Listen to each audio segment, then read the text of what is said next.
افسانہ Alphonso دادے۔ Alphonso دادے فرانسیسی ادب کا ایک معتبر نام ہے۔ یہ افسانہ نگار بھی ہیں اور شاعر بھی۔ ان کی پیدائش 1840 میں فرانس کے ایک شہر نائنز میں ہوئی۔ انہوں نے طویل ناول اور مختصر افسانے بھی لکھے ہیں۔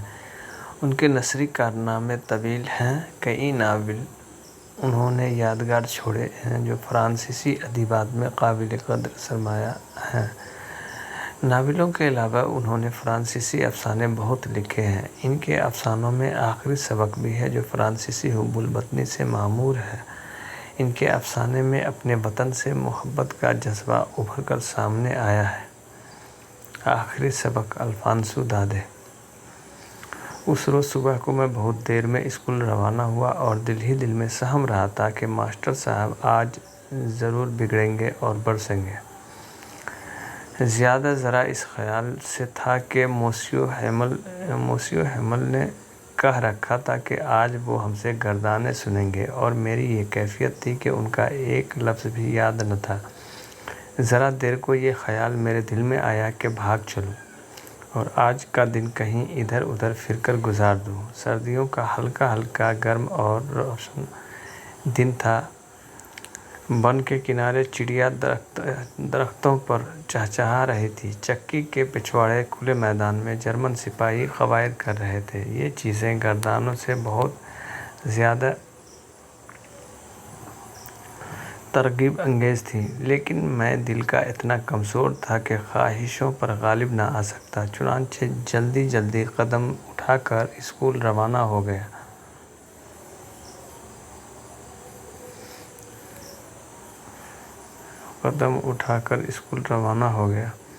میں ٹاؤن ہال کے سامنے سے گزر رہا تھا تو میں نے دیکھا کہ جس تختے پر اشتہار لگائے جاتے ہیں اس کے سامنے لوگوں کی ایک بھیڑ لگی ہوئی ہے۔ پچھلے 2 سالوں سے جو بری خبر بھی آئی تھی وہ اشتہارات کے اسی تختے پر سے پہلے پہل پڑھی گئی تھی۔ نوجوان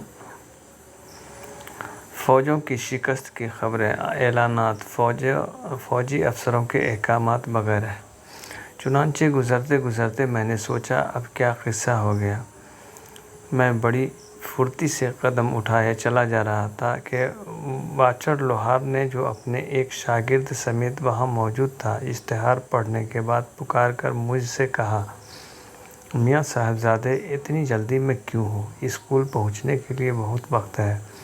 میں نے سوچا یوں ہی میری ہنسی اڑا رہا ہے۔ چنانچہ میں نے اس کی پرواہ نہ کی اور ہانپتا کانپتا موسیو ہیمل کے ننھے سی باغیچے میں جا پہنچا۔ عام طور پر جب اسکول میں پڑھائی شروع ہوتی ہے تو ایسی گہما گہمی سی ہو جاتی تھی جس کی آواز باہر سڑک پر سے سنائی دیتی تھی۔ کہیں ڈیسک کھلتے اور بند ہوتے، کہیں سب مل کر بڑی اونچی آواز میں سبق دہرانے اور ہاتھ کان پر رکھ لیا کرتے تھے، زیادہ اچھی سنائی دے۔ ساتھ ساتھ استاد کا بھاری رول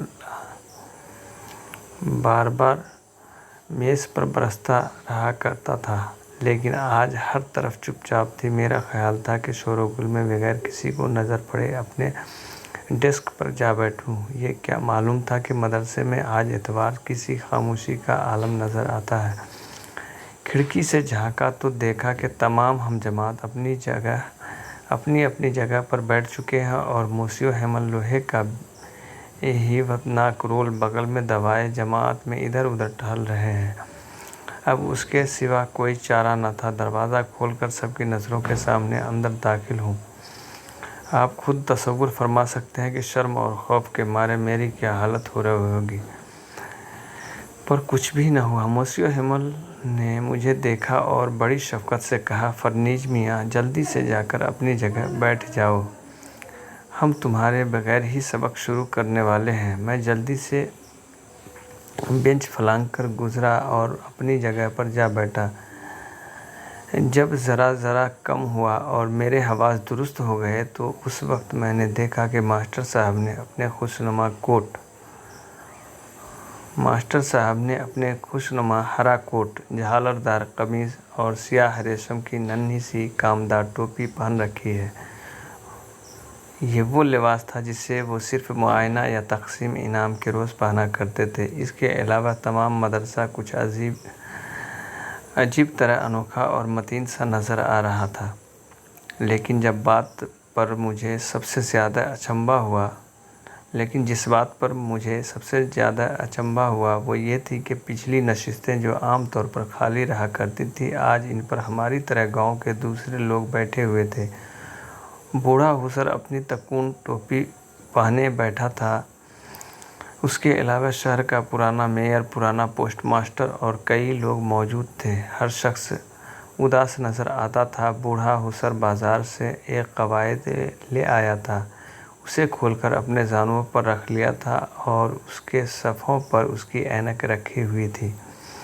میں ان انوکھی باتوں پر حیران ہی ہو رہا تھا کہ موسیو ہیمل اپنی کرسی پر بیٹھ گئے اور اسی متین و شفیق آواز سے جس میں مجھ سے یہ بات کی تھی بولے، میرے بچوں، آج میں تمہیں آخری سبق دوں گا۔ برلن سے احکام آ چکے ہیں کہ الساس اور لورین کے مدرسوں میں صرف جرمن زبان پڑھائی جائے۔ کل نیا ماسٹر آ جائے گا۔ یہ تمہارا فرانسیسی کا آخری سبق ہے۔ میں چاہتا ہوں آج تم بہت متوجہ رہو۔ یہ لفظ کیسے بجلی کی طرح میرے دل پر گرے۔ آہ آپ کمبختو، اسی بات کا اعلان تم نے ٹاؤن ہال کے باہر لگا رکھا تھا۔ میرا فرانسیسی کا آخری سبق، مجھے تو ابھی لکھنا بھی نہ آیا تھا۔ اب میں کچھ بھی نہ سیکھ سکوں گا۔ جہاں ہوں وہیں رک کر رہ جاؤں گا۔ مجھے کتنا قلق ہوا۔ میں اپنا سبق یاد نہ کیا کرتا تھا، گھونسلوں سے چڑیوں کے اندر چرانے اور دوسرے کھیلوں کے وقت کھونے نکل جایا کرتا تھا۔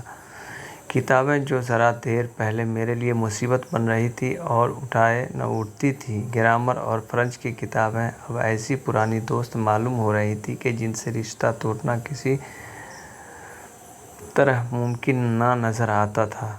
اس طرح موسیو ہیمل کی بابت یہ خیال کہ اب جا رہے ہیں اور پھر کبھی نہ ملیں گے، ان کے رول اور ان کی سخت مزاجی کی یاد کو دل سے مٹائے دے رہا تھا۔ کم نصیب شخص، اس آخری سبق کے اعزاز میں آج تو نے بہتر جوڑا پہن رکھا ہے۔ اب میں نے سمجھ لیا کہ شہر کے بوڑھے آج کیوں پچھلی نشستوں پر بیٹھے ہوئے ہیں، اس لیے کہ آج انہیں بھی رہ رہ کر قلق ہو رہا کہ زیادہ دنوں اسکول نہ گئے۔ وہ اپنے طریق پر اس شخص کا شکریہ ادا کر رہے تھے جس نے 40 سال تک نہایت خلوص و دیانت سے ان کی خدمات انجام دی تھیں۔ وہ اپنی سمجھ کے مطابق اس مادر وطن کی تعظیم کرنے کو جمع ہوئے تھے جس کے وہ اب مالک نہ رہے تھے۔ میں یہ سب کچھ سوچ رہا تھا کہ اتنے میں میرا نام لیا گیا۔ اب سبق سنانے کی میری باری تھی۔ اس وقت کوئی مجھ سے میرا سب کچھ لے لیتا اور تمام خوفناک گردانیں مجھے کسی ایسی طرح سکھا دیتا کہ میں بلند آواز سے واضح طور پر بغیر کسی غلطی کے انہیں دہرا سکتا، لیکن چند لفظ ہی بول کر میں رہ گیا۔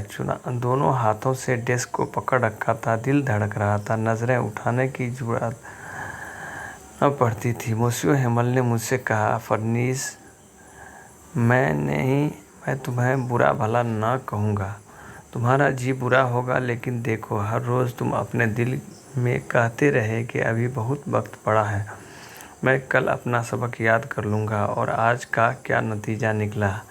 آہ، الساس کی سب سے بڑی بدنصیبی یہ ہے کہ وہ اپنی تعلیم کو کل پٹ ڈالتا رہتا ہے۔ اب دشمن کیا کیا کریں گے۔ یہ لوگ اپنے آپ کو کہتے تو فرانسیسی ہیں، لیکن انہیں نہ فرانسیسی بولنا آتا ہے نہ لکھنا۔ لیکن ننھے بچے، اس میں صرف تیرا ہی قصور نہیں، ہم سب مجرم ہیں۔ تمہارے ماں باپ کو تمہیں تعلیم دینے کا کچھ زیادہ شوق نہ تھا۔ وہ اس بات کو ترجیح دیتے کہ تم کسی کھیت یا چکی میں کام شروع کر دو، گھر کی آمدنی میں تھوڑا بہت اضافہ ہو جائے گا۔ اور میں بھی قصوروار ہوں۔ کئی مرتبہ بجائے اس کہ میں تمہیں سبق پڑھاؤں، میں نے تم سے یہ نہیں کہا کہ جاؤ میرے باغیچے کے گملوں میں پانی دے آؤ۔ جب میں مچھلی کے شکار کو جانا چاہتا تو اس روز اسکول میں چھٹی نہ کر دیتا تھا۔ اس طرح ایک بات سے دوسری بات نکالتے نکالتے موسیو ہیمل نے فرانسیسی زبان میں گفتگو شروع کر دی۔ کہا کہ یہ دنیا سب سے پیاری، سب سے واضح اور منطق کے مطابق زبان ہے۔ اس وقت اس بے بس زبان کی حفاظت اور اسے اپنے میں زندہ رکھنا ہمارا فرض ہے۔ جو غلام قومیں اپنی زبان کو یاد رکھتی ہیں، اپنے قید خانے گویا ان کے ہاتھ میں رہتی ہیں۔ اس کے بعد مسیو ہیمل نے قواعد کی کتاب کھولی اور ہمیں سبق پڑھایا۔ میں حیران تھا، آج سبق کیوں دل میں اترا جا رہا ہے۔ وہ کچھ بھی کہتے ہیں، بہت سہل اور آسان معلوم ہوتا ہے۔ میرا یہ بھی خیال ہے کہ نہ میں نے اپنا سبق کبھی ایسے توجہ سے سنا تھا اور نہ کبھی انہوں نے اسے صبر اور تحمل سے پڑھایا تھا۔ ایسا معلوم تھا کہ رخصت ہو جانے سے بیشتر یہ درد مند شخص چاہتا ہے کہ جو کچھ خود جانتا ہے ہمیں بھی سکھا دے اور کسی طرح سب باتیں ایک ہی بار ہمارے دلوں میں اتار دے۔ قواعد کے بعد ہمیں خوش خطی کا سبق ملا۔ اس روز مسیو ہیمل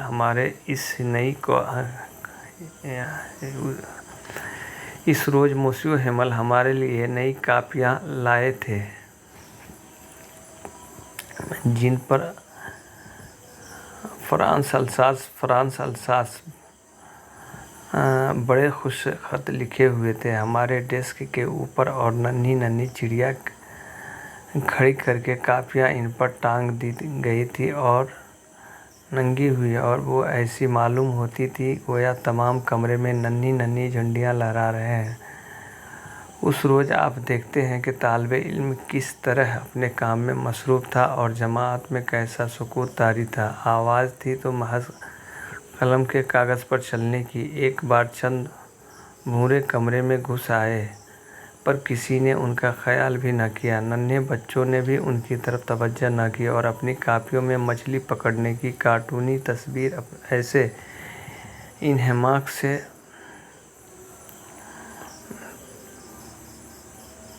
کر رہے تھے گویا یہ بھی فرانسیسی سیکھنے کا ایک حصہ ہے۔ باہر چھت کے کنکڑوں پر کبوتر بیٹھے ہلکے گٹرگوں کر رہے تھے۔ میں نے اپنے دل میں کہا، یہ لوگ کبوتروں کو بھی جرمن میں گٹرگوں کرنا سکھائیں گے۔